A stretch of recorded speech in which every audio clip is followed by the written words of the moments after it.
Last night, I knew we were fast when the run was over. Tonight, I don't really know. I felt a little bit off the barrier and I had to reach a little bit more than I wanted to. But I knew we were out in the middle in the arena and we'd get a good finish. And I looked up at the clock and it said 4:2, and that kind of surprised me. I didn't think we were that fast. But it felt pretty good. Travis heeled him fast, and got a good face. This is Season 3 of The Score, the Team Roping Journal's regular podcast, where the team roping world talks. We've told the stories of some of the greatest cowboys, horses, and moments in the sport, and we're so far from done. In 2020, we'll bring you more of what you've come to expect, like interviews with the best cowboys and cowgirls we know, and we'll dive even deeper into subjects you care about. Look for more audio editions of the Team Roping Journal stories you might have missed in print, and learn about the great horses shaping the sport and great challenges facing our industry. All this and more in 2020. I'm Chelsea Schaefer. Hey everybody, welcome to our Round 3 report from the Wrangler National Finals Rodeo here in 2020. I hope you guys are listening to this sometime in the future, maybe 5 years from now when COVID is over and hopefully this pandemic is just a distant memory. But we are here, we're at the NFR, everybody's wearing masks, social distancing, and being safe in the press room. So one of the things that's a little bit different for us while we're here is that we are not, it used to be, especially for this podcast, the guys would come down and sit with me at my table where I was working. We would plug the mic into the computer, we would get nice and cozy, and we would visit for a little bit longer. So this year, they're keeping the Cowboys very safe because, of course, positive COVID tests mean that they can't compete. So the guys are behind a rope, essentially. They're sitting at a table on a microphone, and they're quite a ways away from me. I'm on another microphone, and we have very limited time with them to minimize contact to keep everybody safe. So they are taking seriously the COVID crisis as far as the media and the team ropers are concerned, which is great. It's fine by us. So these podcasts are a little shorter, a little bit different. So I hope these podcasts get a little bit better, a little bit more interesting throughout the week as we feel our way through all of these new COVID regulations. So anyway, with that said, if you watched Round 3, you know that Dustin Egusquiza and Travis Graves smoked another one. They were 4-2 tonight in Round 3. They won another $26,230.77 points. These are not dollars or cents. These are points at the moment. Until we know otherwise, we'll just keep calling them points. It's their second straight go-round win. That keeps them first in the heading and heeling world standings and first in the average.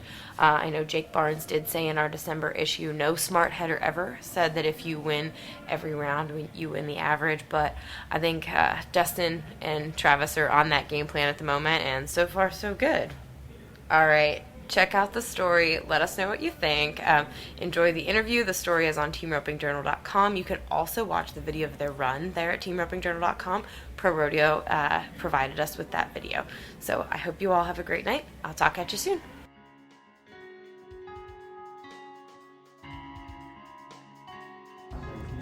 Hey everybody, today's episode is brought to you by Resistol. They're the proud sponsors of the Resistol Rookie of the Year program. And if you want to buy your felt hat here for wintertime, there are lots of hats, lots of Resistols everywhere you can get your hat shaped. The Cavender's booth here, lots of Resistols all over the trade shows. Get your Resistol or your Charlie One Horse, especially ladies. If you're coming to watch the breakaway next week, the Charlie One Horses are the hat. Thank you everybody, and thank you to Resistol for sponsoring this episode.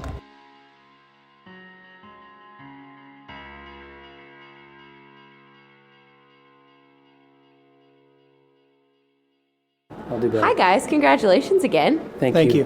This is fun, twice in a row. I know you guys are close to home. Did you run any steers today, or did you leave everything just how it was and not practice at all today?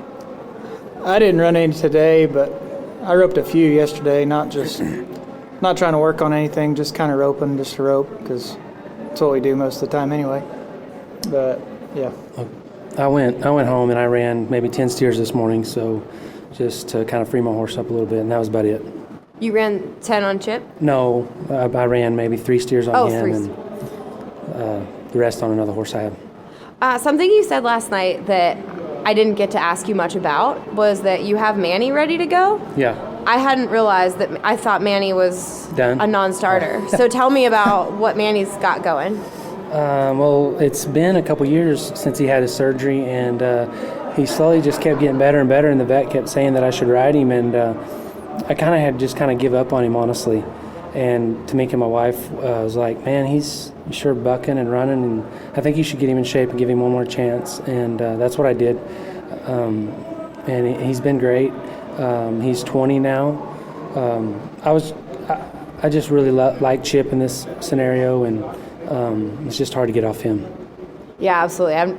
I don't imagine you should get off him at this point of the game. I don't plan it's going on pretty to. well. But I was a Manny fan. And Manny, do you remember, Dustin, how old were you when your brother had Manny? As far as I can remember back, my brother had Manny. But when I was in high school, I was a heeler before I started heading. And then my brother switched to heading. So he sent me Manny, and Manny was one of my heel horses for a little while. They actually call him Tarzan. Tarzan's That's what they call him. I called him Manny because I got him from Manny. But Yeah, I would imagine Manny didn't call Manny. That would be weird. But yeah, I agree. That's super cool. Was he great for you as a high school rodeo heel horse, or was he just another horse in your string and you didn't heel good enough? I don't know. He didn't like him, I don't think. Honestly, I don't know. It's kind of funny. I had two horses at the time. I had Manny and my horse Dude that I had now he's kind of semi-retirement right now, but the horse that I rode at the finals and everything the last couple of years. Tarzan and Dude were my two heel horses at the time, and I just liked heeling on Dude better for some reason. He was a 4-year-old or 5-year-old or something, and he was way greener, not near the same kind of horse, but I just liked heeling on Dude. So that's the one I rode most of the time, but I ran some steers on Tarzan. I did like him too. Lucky for Travis that he was your second string backup high school rodeo heel horse, and Travis ended up with him. No kidding. That's awesome. What's your practice been like? Have you guys been roping together quite a bit leading up to this? Yes, we have. We've been roping a lot. I mean, about every day, and not just running a ton, but I'd say around 30 steers, and riding our horses and just trying to get ready for this.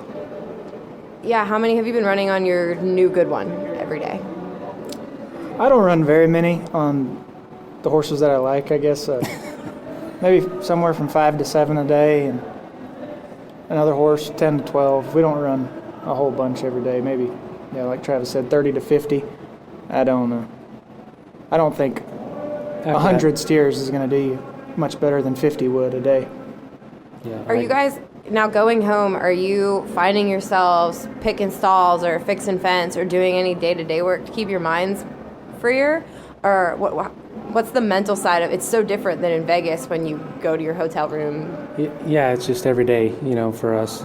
Get to go home and sleep in our own bed and get up and do what we do, I put some round bells out today and just kind of ran a few, and it was kind of nice.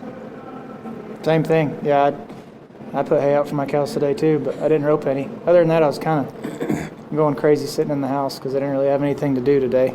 But I'm probably going to rope some tomorrow. It'd be nice. No, I didn't ask you anything about your run tonight. How did it feel compared to last night's? Anything going on with the steers? How did that steer feel? Last night, I knew we were fast when the run was over. Tonight, I don't really know. I felt a little bit off the barrier and I had to reach a little bit more than I wanted to. But I knew we were out in the middle in the arena and we'd get a good finish. And I looked up at the clock and it said 4:2, and that kind of surprised me. I didn't think we were that fast. But it felt pretty good. Travis heeled him good, heeled him fast, and got a good face. Yeah. I didn't throw all that fast tonight. The steer kind of hit, like in the warm-up. The steer kind of hit pretty fast, and I just wanted to make sure and line him out, see what he was going to do, and that's what I did. He had it on him fast, give us enough time to do that. Well, thanks, guys. Congratulations. Thank you.